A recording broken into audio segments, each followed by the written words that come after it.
इस ट्रक के साथ अब आपको जो गौएं हैं वो भी दिखाई दे रही होंगी, क्योंकि अब इनके पेट में जो चारा है वो जा चुका है। और जब आपके पास चारा खत्म हो जाता है तो उसकी वैकल्पिक व्यवस्था क्यों नहीं होती।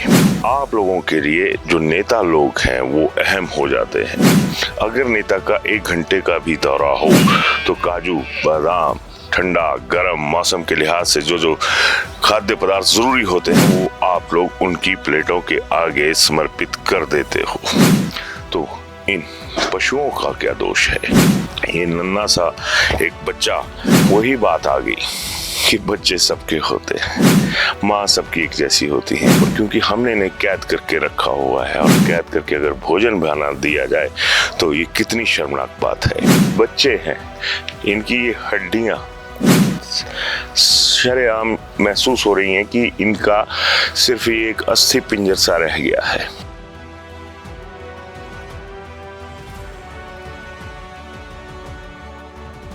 आज की सुबह बुधवार एक ट्रक यहाँ पर पहुंच गया है, जो कि बहुत ही एक सुखद खबर है। हालांकि ये जो ट्रक है ये नगर निगम के द्वारा जो चिन्हित किए गए होते हैं सप्लायर्स, उनका है। विशाल, मैं आपसे थोड़ी सी रिक्वेस्ट करूंगा, जरा ये ट्रक दिखाइएगा। और इस ट्रक के साथ अब आपको जो गौएं हैं वो भी दिखाई दे रही होंगी, क्योंकि अब इनके पेट में जो चारा है वो जा चुका है और ये लगातार खा रही हैं। लगभग सुबह 6 बजे के करीब ये ट्रक यहाँ पर पहुँच गया था और इसके लिए नगर निगम का आभारी भी हूँ, क्योंकि उनकी वजह से एक खाली पेट का जो भार होता है वो अब खत्म होता हुआ नजर आ रहा है। और इन तमाम चीज़ों के साथ वो भार भी नजर आता है जो प्रशासनिक व्यवस्था आम आदमी तो छोड़िए अब पशुओं पर भी भारी पड़ता हुआ नजर आता है।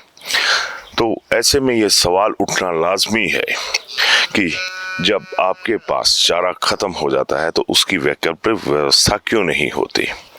क्यों आप लोगों के लिए जो नेता लोग हैं वो अहम हो जाते हैं। अगर नेता का 1 घंटे का भी दौरा हो तो काजू बादाम ठंडा गर्म मौसम के लिहाज से जो जो खाद्य पदार्थ जरूरी होते हैं वो आप लोग उनकी प्लेटों के आगे समर्पित कर देते हो। तो इन पशुओं का क्या दोष है। पशु कौन है, हम या फिर प्रशासनिक व्यवस्था, या फिर हमारी जो सोच है वो पशुओं वाली है। ये नन्हा सा एक बच्चा मेरी तरफ आ रहा है और आप देख सकते हैं कि कितना सा एक सारी चीज़ें होती हैं जो अब ये बच्चा लगभग 6 दिन से इसे कंप्लीट खाना जो था वो नहीं मिल पाया था।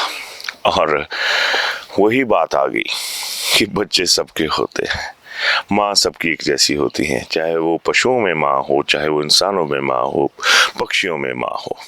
तो जब ये तमाम चीज़ें सबको नज़र आती हैं तो नज़र ये भी आना चाहिए कि ये भी हमारे ही एक तरह से आश्रित है हमारे ऊपर, क्योंकि हमने इन्हें कैद करके रखा हुआ है। और कैद करके अगर भोजन बना दिया जाए तो ये कितनी शर्मनाक बात है। खैर, एक बार फिर धन्यवाद अफसरों का भी और व्यवस्था का भी कि देर आए दुरुस्त आए। लेकिन एक बात याद रहे कि ये जो बच्चे हैं इनकी ये हड्डियां शरेआम महसूस हो रही हैं कि इनका सिर्फ ये एक अस्थि पिंजर सा रह गया है। और देखने में व्यवस्था के लोग हमारे भले ही हुस्ट पुस्ट लगे, लेकिन उनकी सोच का जो पसलियां हैं, हड्डियां हैं, वो भी इसी तरह की निकली हुई हैं। ये 2 साथी है ना, आज थोड़ा सा खाया है तो जिनमें है हिम्मत। कल रात को इन दोनों को आपने देखा था, इनमें उठने तक की हिम्मत नहीं थी। अब by the grace of God और बाकी चीज़ों के लिहाज से देखा जाए तो ये चुस्त दिखाई दे रहे हैं और ये एक सुखद एहसास है। ये एक आप छोटा सा बच्चा देख रहे हैं, इसकी भी अजब कहानी है कि अभी जंगलों में आग लग रही है तो कोई महानुभाव, बड़ी महान आत्मा होंगे और वो इसी की तरह एक और बच्चा भी था, उसको ये जो साथ लगते जंगल है, ये आप देख रहे होंगे, ऊपर दिखाइएगा विशाल थोड़ा सा, यहाँ पर जब आग लगी थी तो ये 2 बच्चे वहाँ पर थे और किसी ने यहाँ पर फ़ोन किया कि जंगल में आग लगी हुई है और ये बच्चे उठने की हिम्मत में भी नहीं है, नवजात बच्चे हैं, तो ये आग में झुलस सकते हैं। तो उसके बाद यहाँ से कुछ लोग गए और वो इन बच्चों को लेकर आ गए।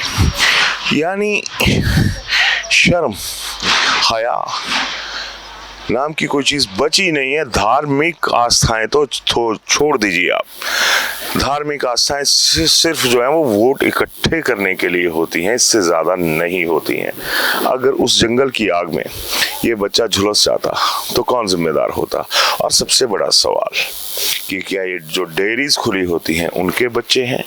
क्या कोई ऐसा सिस्टम है आशा वर्कर्स की तरह कि अगर किसी पशु ने बच्चा देना है तो उसके लिए भी कोई मार्किंग है कि पूरी एक नोटिंग रखी जाए कि फलां घर में फलां किसान के फलां डेयरी में ये जो है एक नया मेहमान आना है, तो उसकी भी कोई है? बिल्कुल नहीं है। कौन कहाँ पे छोड़ के चला जा रहा है, कुछ नहीं। टैक्स सिस्टम तो आपने देख लिया। अब इस बच्चे की एक और सबसे बड़ी बात, माँ के जो दूध है वो उसने पिया नहीं, जन्म लेते ही इसको यहाँ पे छोड़ दिया गया और ना इसको दूध पीने का पता है, ना इसको पानी पीने का पता है। ये नेचुरल एक तरीका है। अगर इसके आगे भूसा डालेंगे तो वो शायद इतने आराम से नहीं चर पाएगा जितने आसानी से यहाँ पर आपको खाता हुआ दिख रहा है।